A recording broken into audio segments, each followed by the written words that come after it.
Oh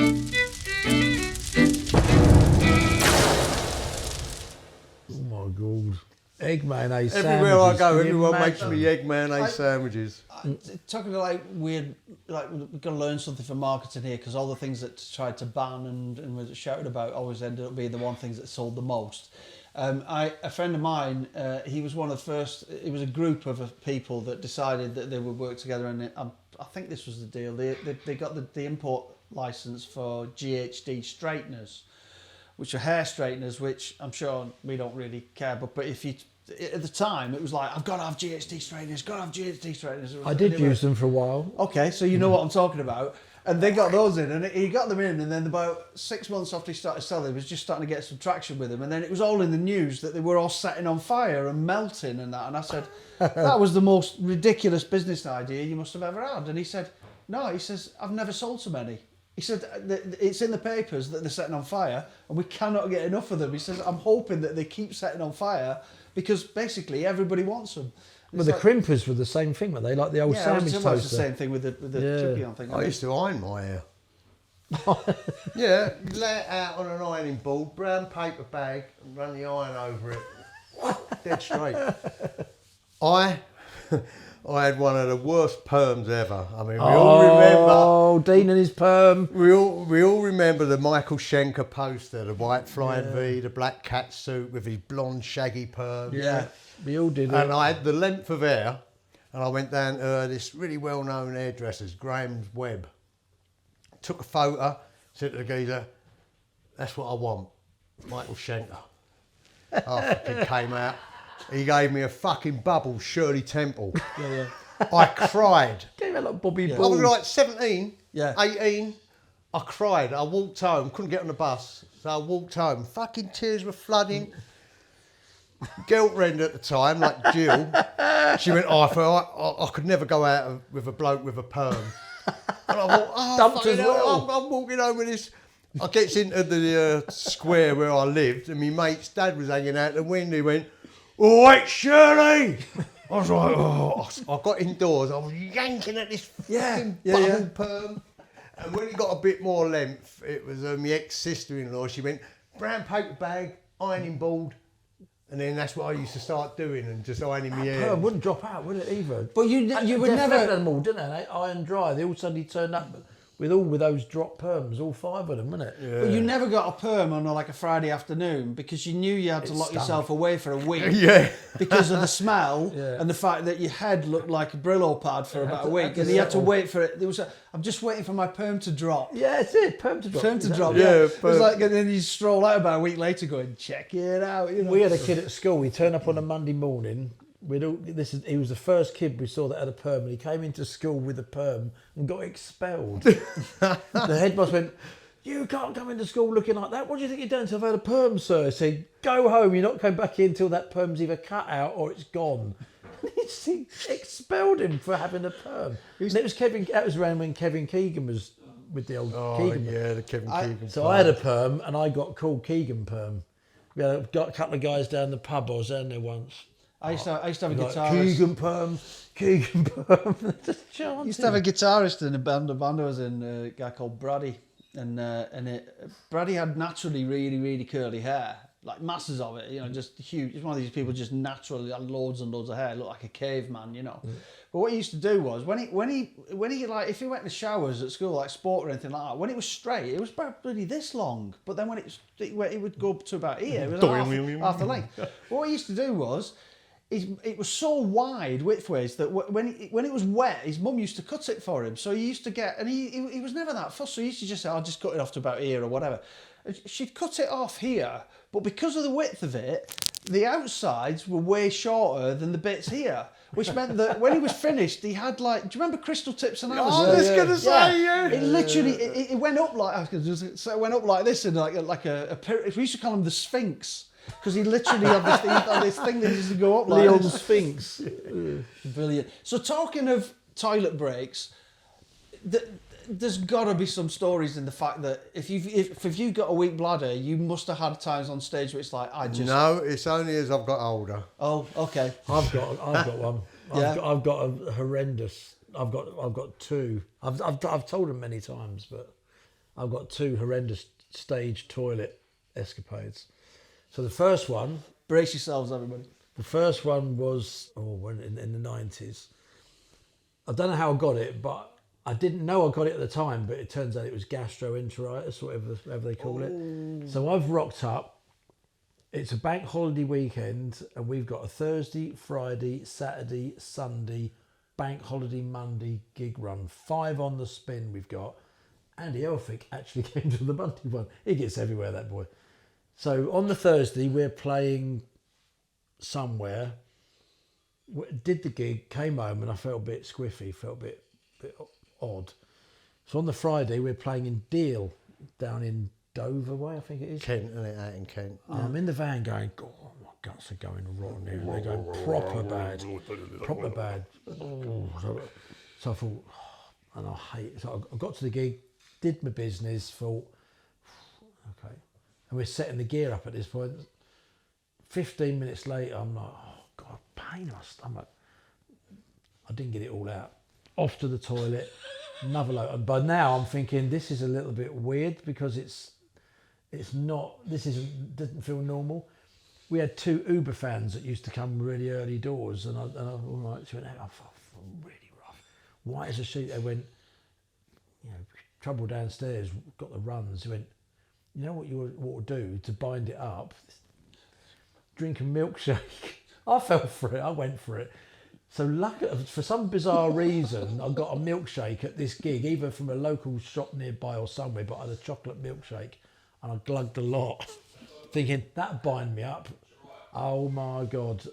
By the time we went on stage, I'd done about 4. And I said, guys, the first set's an hour long. I don't know if I'm going to make it. They said, I'll be all right. Stop moaning, get on with it. So we're going on, about 4 songs in, I'm already going, oh, no, this isn't good. And We play it a bit faster. It was proper bum nuts time. So about 6 or 7 songs in, I went, it's no good. No, I've got to go. Put my guitar down. I walked off stage, walked through this crowd of about 200 people, and left the band to finish off the first set. And I'm in the toilet. I just couldn't get off the bloody thing. And I could hear in the background we was a glam rock band, so it was all like Waddy Waddy, Alvin Stardust, Sweet Slade. All of a sudden, Tush comes in. They're doing Tush as a 3-piece just for about 15 minutes, soloing all over the place. I'm thinking they're not going to do that for 25 minutes. I'm not sitting on the toilet going, I just can't get off the bloody thing. All of a sudden, Radar Love, Radar Love goes on for about 15 minutes, drum solo, the whole bit. Then they come off and went, where are you? I said, I'm still on the toilet. I'm fucked. I managed to do the second set, but I was in a world of hurt. And by now, I'm proper bad. Went home to bed thinking that's going to be the end of it. No, I was up all night with it. We got 3 more gigs to do here. What am I going to do? Next day, not much better, but I managed to do both sets. And the bass player said to me, he goes, you won't be doing any jumps off the drum riser tonight, will you? I said, no. No. And there's one thing we used to do where we did this kind of funny little move, all 3 of us. So I thought, I'll do that though. I did that. Follow through. Shat myself, follow through. Did that. Awful. And so by the time Monday comes round, I'm like a skeleton. I've lost about 8 stone. No, I'm not coming in. And Come in. I'm not coming in. you're not coming in. Just hand them through the door to Greg.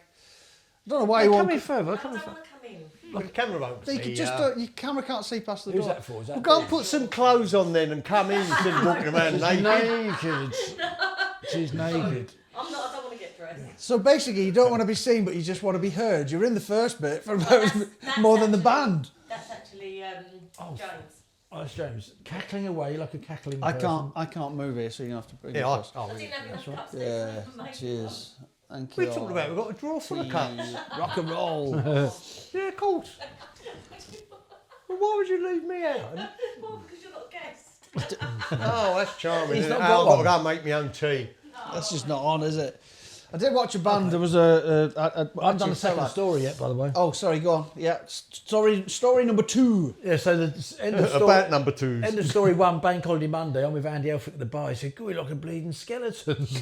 I'm Turned inside out. I went to the doctors. It was that bad, and he said, "How many times have you been in the last 24 hours?" I went 14 times. That was just on one that I was proper bad. It was horrible. When I was in Limehouse Lizzie, we used to tell stories in the van. I told them the story that, God, bro, sodding hell. I don't know if it was on my birthday, but it might be, but we was in Ireland Thursday, Friday, Saturday, Sunday, come home on the Monday. I was all right on the Thursday, all right on the Friday, ate something dodgy on the Saturday in one of these places in Cork or something. Sunday afternoon we get the girl, thought, oh God, I recognise this pain. I recognise this is going to go through me again. Must have been the onions, I don't know. So, and it was like, it was a really good gig on right on the other side of Ireland, Galway or something like that. Hectic, Ireland, Finn Lizzie, it's going to be nuts. It was packed in there. And we're going, just about to go on, I'm like, oh, guys, my guts have gone. Oh, you're joking, what like that? I said, yeah, it's really bad. Oh, brilliant. I said, no, I feel really shit. And this gig, we played in a bar, a really big bar it was, but the dressing room was across the courtyard and into this kind of like little block of what looked like a motel, about 8 chalet type places. And we had one of them to get changed in. So I've had this clear out before we've gone on. Got halfway through the first set and I'm like, oh, I'm not going to do this. Again, double set. I said, guys, I'm just not going to make it. I'm not going to make it. It went, go off, we'll do whiskey in the jar. We'll put it in early so that was done as a 3-piece anyway. Pause that. Pause. Tea. Yes. Hold on, there's cake coming in as well. Super. Yeah, I just rustled up a quick cake I made. Good old Kaz, she makes cakes and everything. One little slice. This is like Michael Benting's potty time. There's just like stuff coming out, an arm coming out at the side. Look, bit of cake here. Christmas Superb. cake. Ooh, I'll have a little bit of Christmas cake. You had a bit of cake? Yeah, I love a bit of cake. I can't move, I'm afraid, but you know, bring it across to me. Go on, then, what bit are you going to take? I'm going to take the bit with the big icing on it because I'm See, a I child. don't want the icing. Oh, that's slab gone I'll now. eat your icing, mate. Cool. That's slab all gone. Yes, Mum. all gone there. Thanks, guys. Homemade Christmas cake, by the way. Beautiful. I never made it. Oh, great. So, Yeah. I said, I've got to go. We do whiskey jar, don't worry about it. We do the rocker if not afterwards, we'll be all right. So I've gone on and I said, don't say nothing, just make an excuse. Right. So I walk off, they went, sorry, just got a bit of technical problem. Greg's got to leave the stage for a minute. Back in a minute. I went off, across the courtyard, into the thing. Heavens opened. And I could hear him in the distance. Doing the rocker, whiskey jar, whatever. Same thing, I couldn't get off for about 20 minutes. And I could hear him extending stuff and I thought, I've got to get back on and finish the first set. So came back on, bearing in mind I was promised that they wouldn't say a word and embarrass me, and I've come in the doors and come round the side of the stage and the place has gone absolutely nuts. Gone on, and then Wayne looked at me and went, sorry, I had to tell him I couldn't help it. You told him, he said, yeah, I couldn't help it. And they're going absolutely nuts. Brilliant.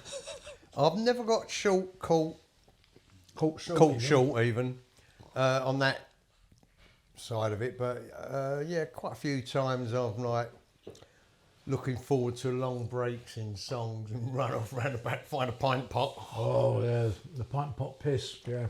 I'll tell you what, there's some merit in reactivating some stories here. So I just think of worst stories I'm not going to that I've already heard. We were talking about the fact that when you guys, whilst it might not be the greatest rock and roll story, you actually have quite a sort of pragmatic approach to like drinking on tour. So you have a couple of beers before you go on, but you know you don't entertain the idea of people just being rat-arse, whatever. No. Oh dear. What about you? We were talking about, was it the time when you were out with GILLAN and you had a few and there was an acoustic track or something? I can't remember. Yeah, come on, yeah. you got to, because this is a cracker. I just started a bit early one particular day, sitting in the bar, the old vodka and oranges. No, another one be all right, another one would be. Time we got to the gig, I was all right with the rock stuff. I thought I was doing all right. But this song, No More Cane on the Brazos, and a little bit of a weird time signature. And I started it. No, that ain't it. Started again. No, that ain't it. Oh, shit. Ian's with the harmonica. He's waiting. It's just me and him, the harmonica.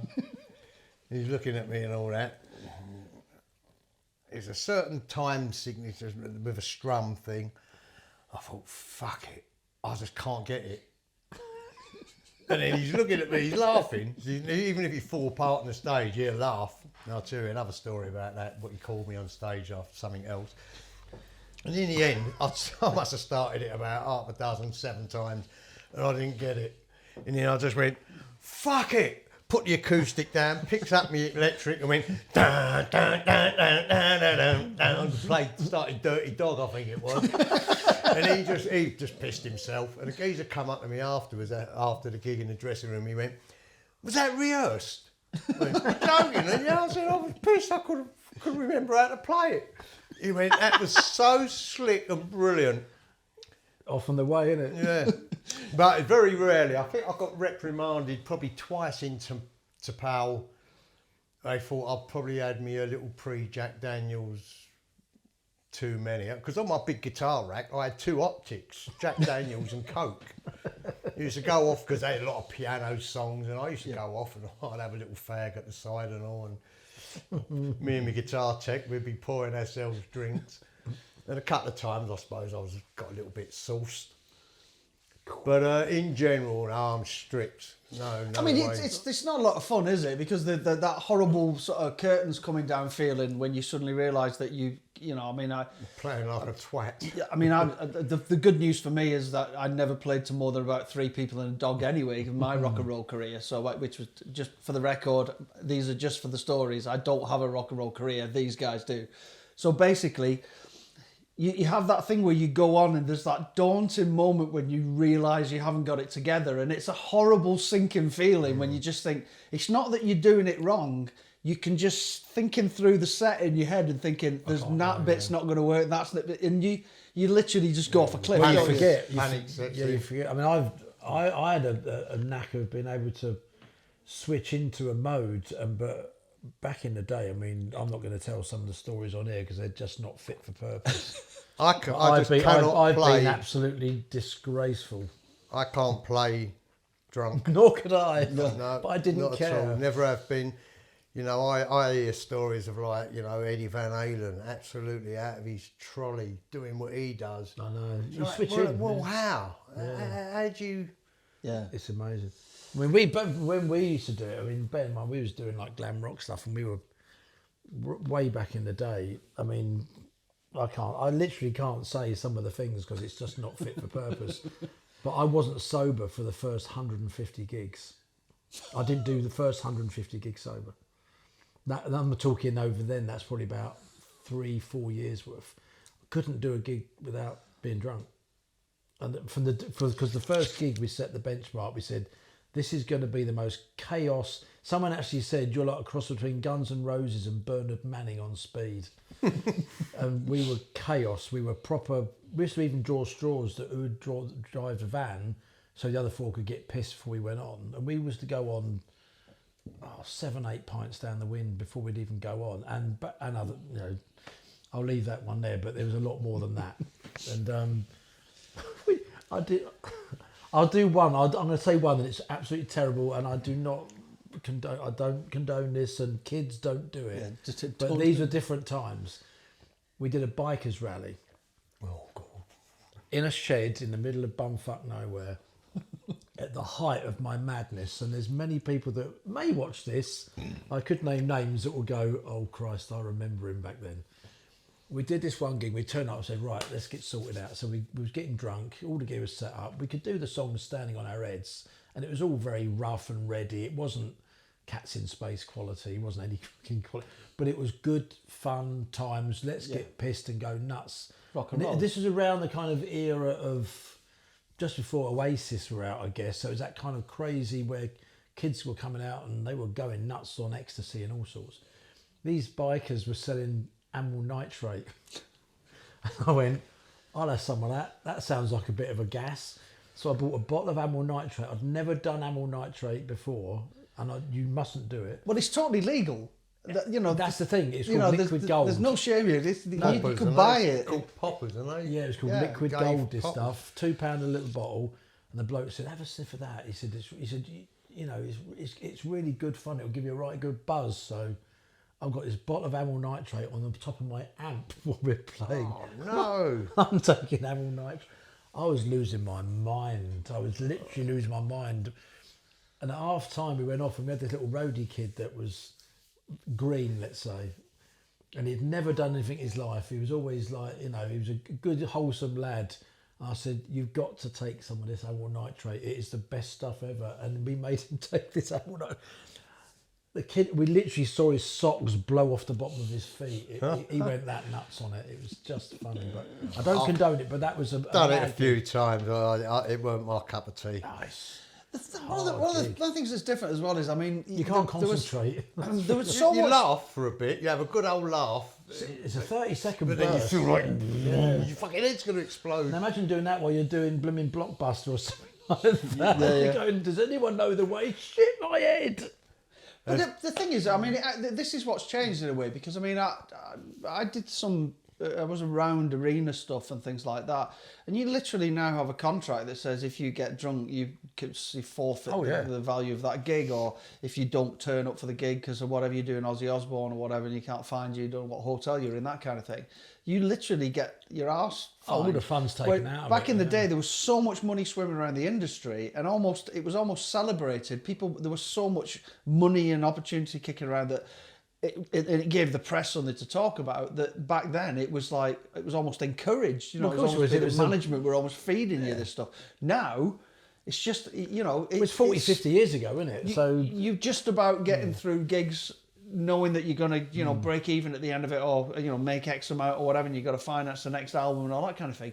You can't do it anymore, can you? no. I mean, there's a really good book out by Simon Napier-Bell. He's brought several books out. Simon Napier-Bell used to be my old manager. He managed Wham, and he found T-Rex, and a bit of a legend. Bros and all, wasn't he? Was he Bros? He might have done Bros, not sure. But he's a legendary manager. Anyway, he's brought out a load of books, and he's one about the music industry, how it started off in, you know, sheet music before, you know, wax cylinders and stuff like that. And it's an amazing book, 'cause it tells you how the music business basically, it was just kind of busking it until it eventually found its own way. Yeah. And it was still busking it into the 70s because there was new ways of touring, merchandise angles. That was all new then. And people were high as kites from the 60s and Vietnam and Woodstock. And the 50s. The business was run by chaos people where cocaine became the drug, you know. So if you take all that on board and now go back to the 70s and think, why was it like it was? It's because it was run by people that were just off their heads, you know. And now it's a corporate thing, you know. There's too much money involved. There's too much this, that, and the other. So it was a different time, you know. And I mean, I can remember we had a reputation for swearing on the mics, which was just de rigueur. I can even remember to this day the very first thing I said on a mic in our glam rock tribute bands, because I thought we're going to be outrageous, we're going to make a name for ourselves, and we were going to be very, very funny, or at least we thought was funny. And the very first thing I said on the mic was, "Oh, thank you very much." I wasn't even the lead singer, bear in mind. The lead singer was so drunk.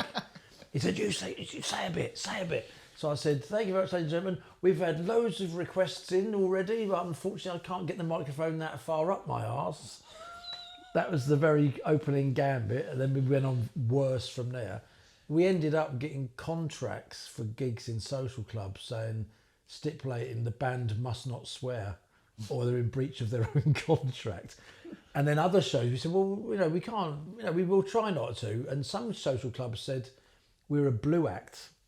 We said, we're a glam rock tribute show, but they put this warning, this show is blue because we swore a lot in it. And they said, no, it'll be all right. Everyone knows it's a blue act. So if you want to swear away. I said, you sure? I said, yeah. I said, we use the C word. Oh, I don't know about that. I said, well, we do. We use the C word. And we did. On the mic, it was common. But there was a weird thing in social clubs though, because I lived up in the northeast, and one of the things I did, I was playing in bands, and you just did jobs that just made you some money. You didn't matter what it was. And I got through one way or another, through partners and people that I was around or whatever, I ended up driving strippers around. And I used to, so honest, but it used to be like Sunday morning, you pick them up at like 11 o'clock. So I used to pick up one woman from the battered wives home on the. This What, may like sound a like piece a of tragic cod, thing, you but mean? she's lived at the battered wives' home. But when she got in, she used to say, "No, I'm not really getting battered." I said, "Yeah, everything all right?" She's like, "No, it's fine. It's just I get some. It's free, isn't it? You know, so I just." Make like she's battered. And then we'd go off, and she used to say, "Is it all right if I have a drink?" And she'd open a can of Ace Lager at 11 o'clock in the morning and start drinking that in the back. The other girls, well, some of them were really classy and whatever, and some of them were all, like there was a real sort of cross section of different kind of people. But the actual social clubs themselves, what you did was there was like 3 or 4 vehicles going round, and you between each. When there was a break in a venue, they'd have a girl on, but then that girl would move to another venue and then rotate around. So it was literally like 4 cars dropping off girls to different things. The weirdest thing was the strippers would be on after the bingo. So, you're talking about this sort of moral thing of like, you can't swear on stage. Well, it was all right, but you basically, because you're driving them, you just kind of stand around. It's the least sexy thing in the world, I've got to say. It's not, there's, it's probably what like working in the porn industry is or something. It's like not quite as glamorous Yes, as I was married to one, so I do know this game rather well. So yes. basically, you go in and there's this situation where some girl comes on, they play some music, and her shows me, she does a bit of a strip and whatever. While that's happening, there was one of the venues. It was it's the Dunstan Excelsior Club, which is actually Brian Johnson's place. When he goes by, Dunstan Excelsior, and there was a woman knitting, waiting for the bingo to start again at the side of the stage while this woman's doing this show, and then she put all her kit back on, she put her knitting down, got a bingo board out again, and it was like the two just coexisted side by side. Brilliant. But then if you fell out with a concert chairman, that was it. You'd never go back again. It was like they're just the weirdest social. There's probably a whole series of podcasts about social clubs and working. I'll tell you what, we should do another. We should do one. If you like what we're talking about, we should do one of those, because I've got bingo stories and stripper stories coming out of my ears. But again, some of the stripper stories aren't for broadcast. But suffice to say, I was married to one, and I saw some things in my 2 years of going on the road doing that little malarkey. There's some very interesting stories. But I will say one bingo story. You did steal a few moves though, didn't you? I did, but I didn't have the snake. I saw a boa constrictor come in one night, but that's another story.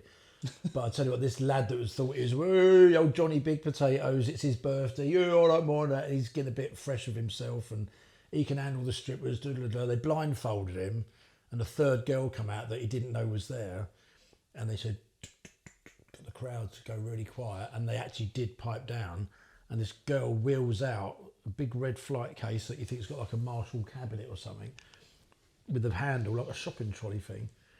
And I've been with this thing in the dressing room because she has to keep it, is it warm or cold? Can't remember, because you can't have it too lively or it start getting a bit lively. All right. Bit crushy. So she said, what's the name? She said, oh my good God. He said, what's that? He said, I'm going to take that on. I went, Jesus Christ. It was a massive, great boa constrictor. Oh, no, a big one. I mean, it was fat. I was like, did it have like a shape of a body in the middle of it? Half-caste woman. Yeah, she was like, she wasn't a big thing, but she had to literally, she had this way of getting it round her shoulders and round her neck. You know, it's like a bloody weightlifting thing in the Olympics. You know, she got the crowd all quiet and she wheels this thing out and they're going, shh, don't make it. And he's all blindfolded going, waiting for the old, I'm going to get a bit of how was your father off for this thing. And all of a sudden she brings out this snake and there's just like this gasp of like 150 rugby geezers going, you could feel the air go whoa like that, and this snake comes out like Sid the Snake, and she puts it round this geezer's thing and he absolutely shit himself. It was so funny. And she said, be really quiet. I took the blindfold off and he saw this snake just do this, looking at him like that. He's like, yeah, it doesn't pay to be Johnny Big Potatoes when you're in a snake game. I did. I used to, one of the jobs I had was videoing singing telegrams for Crazy Capers, a singing telegram agency. And basically, I had a girlfriend who was doing these singing telegrams. These weren't the strippergram type ones. This is like little bit cheeky. Little bit sort of, maybe a little bit end of the pier kind of postcard type thing, bottle of bubbly, card, nice message in it. But they do gags as well, and you can pick characters and things like that. And there was one guy, and he was the head anaesthetist at Newcastle General or something, but he could play guitar, And he had a bit of a Phil Lynott look about him, actually. You know, he could play a good guitar and all that, and he could sing. And he used to do this whole routine as a Tarzanogram. And they loved him, absolutely loved him. And I worked with him, it feels like hundreds of times, but it must have been 150, 200 times, whatever, over the years that I was doing this. And I knew his routine back from. I could literally, it was like being his guitar tech, you know, I could literally go, oh, here comes the gag, you know, here comes this, here comes that. Turned up at this one venue, and it was in just off the Big Market in Newcastle. And I turned up, and I've got the Big Market. I know that. Do you remember the Big Market? Oh, yeah. And it's a Friday night. The place is rammed. We've got an half an hour slot. We've got to get it done. We turn in. We go in, and this woman was the scariest woman ever I've ever met. Who booked it, and she said, "Where's the Tarzanogram?" I said, "He hasn't turned up. I don't know where he is. He must be running late or something." She went absolutely nuts. His vines She's went giving down. it absolute full bananas, whatever. I've got another girl who's working with me, who knows all the bits and pieces, and she goes, "Well, it's you know the routine, don't you?" And I went, "No." I said, "Yeah, you do. You know the routine. It's Tarzan suits in the car. I'll go and get it." And next thing, I've got, she's holding the camera all over the place like this, big old VHS thing like this, you know, 1980s, 90s, whatever it was. And I am suddenly wearing a loincloth doing I mean, why the hell the woman thought she was getting value for money with me in a fucking loincloth? I got no idea. But basically, I ended up doing the kissogram, and this other person video it. So somewhere out there, that video exists. I hope it never emerges. We need to find Please, everybody look through your old videos. If you are that person, please send us that video. There are some that You've been maimed. I was much safer in being noticed when I did the Teenage Mutant Ninja Turtle parties for the kids. Because I also did that. And I basically wore a Teenage Mutant Ninja Turtle outfit and ran around at a kid's party with a load of kids chasing me, and they'd just give me a few quid. That was it. That sounds a little bit dubious, to be fair. Well, it does, but I had a full outfit on. There was no way there was going to be any impropriety going on with this thing, because I couldn't even scratch my own nose in it. So, Jimmy Savile wore a shell suit and ran around with kids. Come on, it's only one step away. Yeah, there you go. Yes, the lawsuit. You had your home on your back. He had a motorhome. It's funny how everything comes round though, because we're back at top of the Pops presenters, aren't we? Which is where we came in.